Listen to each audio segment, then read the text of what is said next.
can't all religions be true? Or can't all religions at least have some of the truth and none have all the truth? And this is quite often illustrated by the 6 blind men and the elephant. You ever heard this parable? This is what professors often use to try and convince students that, religions don't really have the truth. They kind of share the truth, but they're not really, one is not really more true than the other. They think they have the truth, but they really don't.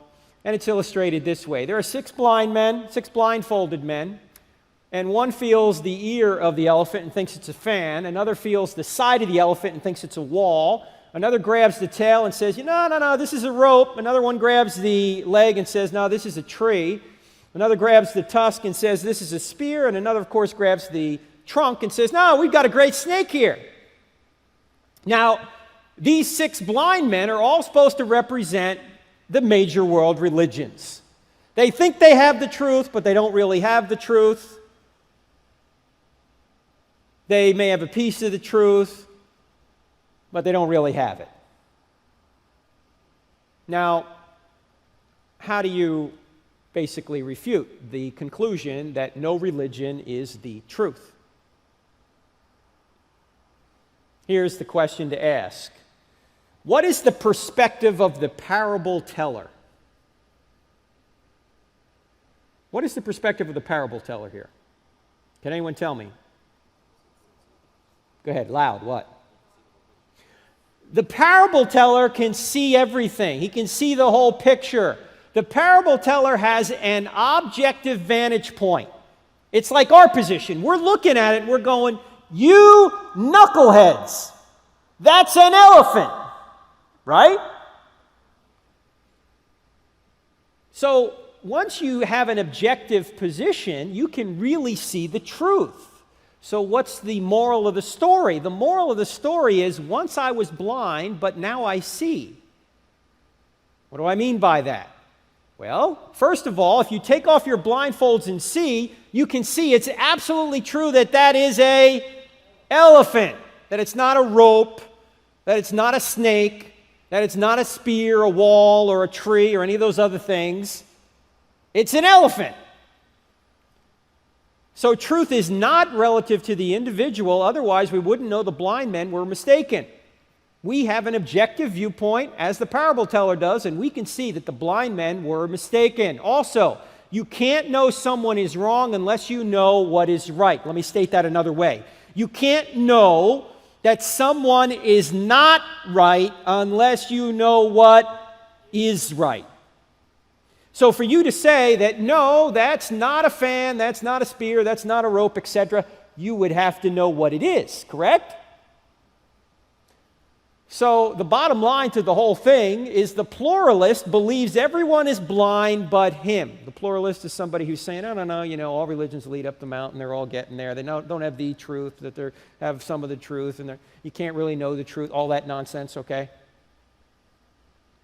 Why is the pluralist given an objective position, but we can't have that same objective position? If we take off our blindfolds, we can see the truth as well.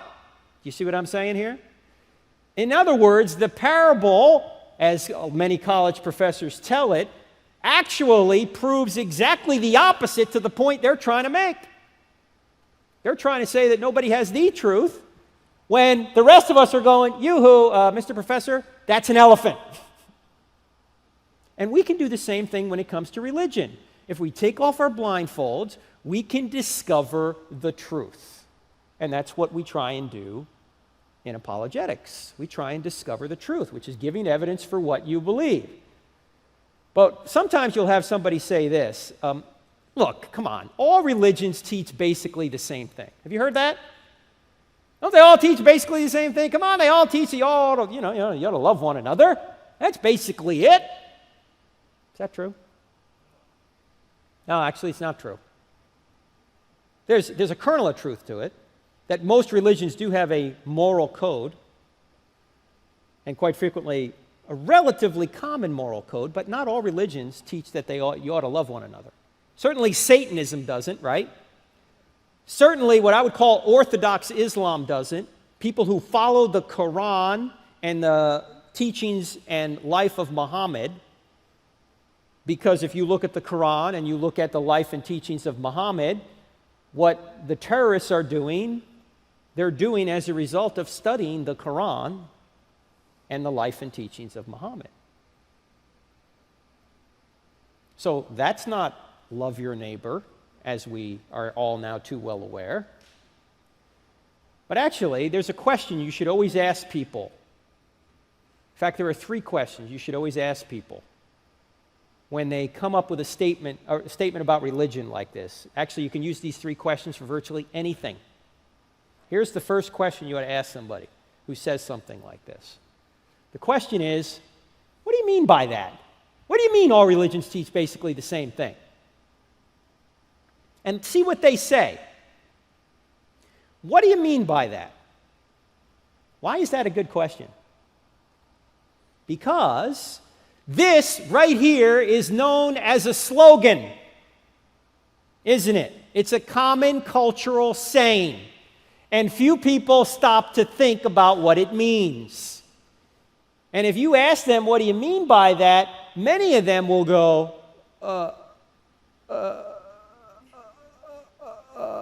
or the second question after that is, how did you come to that conclusion?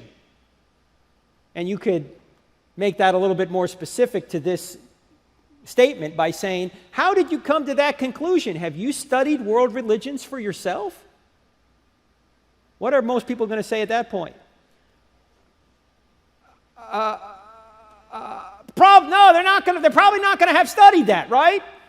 You can use these 2 questions with about anything you hear in religion or in virtually any other topic.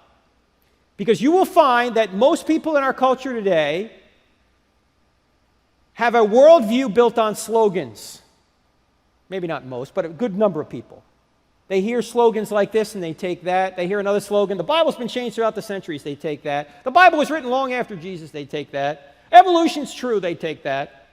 And they put all of these slogans together and they go, this is my worldview, never realizing any of the evidence behind any of those slogans, any of the real particulars behind any of those slogans.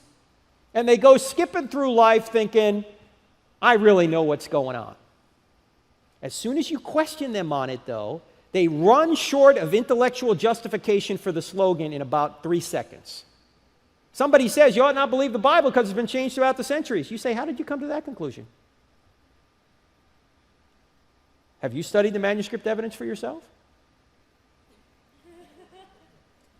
You're not being mean here. You're just trying to find out where people are coming from. And every once in a while, you might find somebody who thinks they've studied it and has the truth. Okay? But ask those 2 questions. What do you mean by that? How did you come to that conclusion? By the way, the third question is this. The third question is, have you ever considered?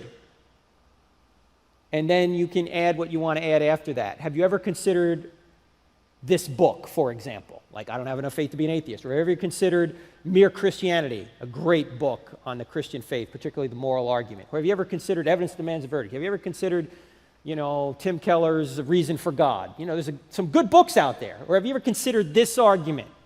If you ask it in that way, it's not as offensive. You don't have to refute. Here's the thing I'm trying to say. You don't have the obligation to refute what somebody else says. They have the burden of proof to support what they've just said.